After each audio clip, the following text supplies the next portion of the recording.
गोंदिया भंडारा जिल्ह्याचे शिक्षण महर्षी स्वर्गीय मनोहरभाई पटेल यांच्या 118व्या जयंतीनिमित्त विनम्र अभिवादन. या जयंतीनिमित्त प्रसंगी स्वर्ण पदक वितरण सोहळा आज दिनांक 11 फेब्रुवारी रोजी सकाळी 11 वाजता DB सायन्स कॉलेज प्रांगण गोंदिया येथे पार पडणार आहे.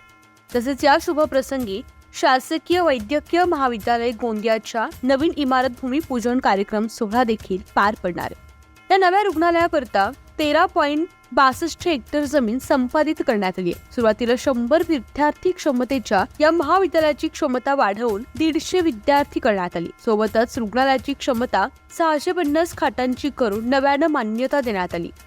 या शुभ प्रसंगी भारताचे उपराष्ट्रपती माननीय जगदीप धनखड, राज्यपाल माननीय रमेश बैस, राज्याचे मुख्यमंत्री एकनाथ शिंदे, उपमुख्यमंत्री देवेंद्र फडणवीस, अजितदादा पवार, मंत्री माननीय हसन मुश्रीफजी, पालकमंत्री माननीय धर्मराव बाबा आत्राम, कार्यक्रमाचे अध्यक्ष खासदार प्रफुल्लभाई पटेल आणि इतर मान्यवर अतिथी उपस्थित राहणार आहे. आपण या कार्यक्रमास आवर्जून उपस्थिती दर्शवावी ही विनंती.